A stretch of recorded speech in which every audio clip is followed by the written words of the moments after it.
আজকে আমি আমার আম্মুকে বললাম যে গরুর মাংস খাবো, কিন্তু আম্মুকে দেখছি যে সে ডাল বের করেছে। এখন আমি বলছিলাম যে ডাল দিয়ে কি করবে, তারপর বললো যে ডাল দিয়ে আজকে এমন একটি রেসিপি বানাবো যেটি একবার খেলে তোমাদের বারবার খেতে মন চাইবে। আমি বললাম যে ঠিক আছে তাহলে বানাও। তো হ্যালো এভরিওয়ান, আসসালামু আলাইকুম, welcome back to my page. আজকে আম্মু রান্না করবে ভিন্ন রকমের ডাল চচ্চড়ি।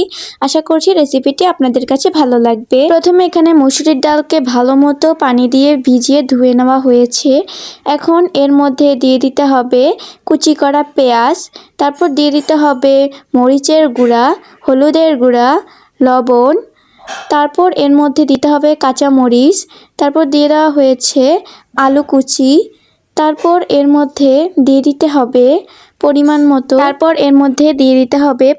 মতো তেল। তেলটা দেওয়ার পর এর মধ্যে দিয়ে দিতে হবে কেটে রাখা টমেটো। তারপর সব কিছু একত্রে হাতের সাহায্যে ভালো মতো মিশিয়ে নিতে হবে।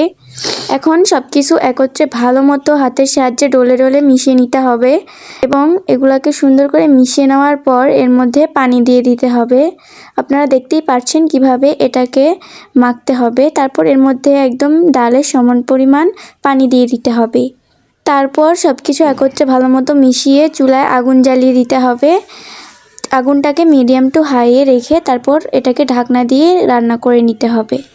দেখুন এখানে ডালটা কিন্তু সেদ্ধ হয়ে গিয়েছে।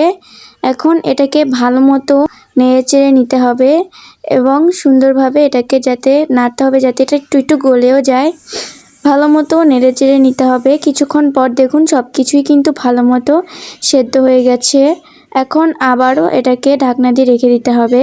এখন একটা ফ্রাই প্যানের মধ্যে দিয়ে দেওয়া হয়েছে তেল, তাতে দিয়ে দেওয়া হয়েছে একটা ডিমটাকে ভালো মতো ভেজে নিতে হবে, একদম স্ক্র্যাম্বল করে।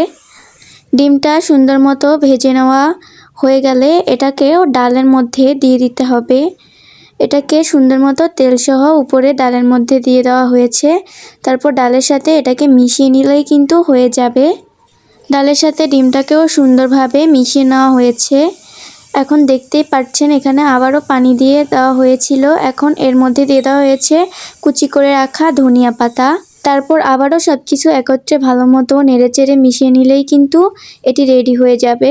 এই রেসিপিটি দেখতে যেমন সুন্দর হয়েছে, খেতেও কিন্তু অনেক মজাদার হয়েছে। আপনারা সবাই এটি বাসায় ট্রাই করবেন এবং বাসায় ট্রাই করে আপনারা কমেন্ট বক্সে কমেন্ট করে জানিয়ে দিবেন কেমন লেগেছিল। আজকের ভিডিওটি কেমন লেগেছে অবশ্যই কমেন্ট বক্সে কমেন্ট করে জানাবেন। ভিডিওটি ভালো লেগে থাকলে লাইক কমেন্ট শেয়ার করে পেজটি ফলো দিয়ে রাখবেন যাতে নতুন নতুন রেসিপি পেয়ে যান। আর আপনারা কোথা থেকে এই ভিডিওটি দেখছেন সেটাও কিন্তু কমেন্ট বক্সে কমেন্ট করে জানিয়ে দিবেন। আজকের মতো এখানেই বিদায় নিচ্ছি। সবাই ভালো থাকবেন, সুস্থ থাকবেন। আসসালামু আলাইকুম, আল্লাহ হাফেজ।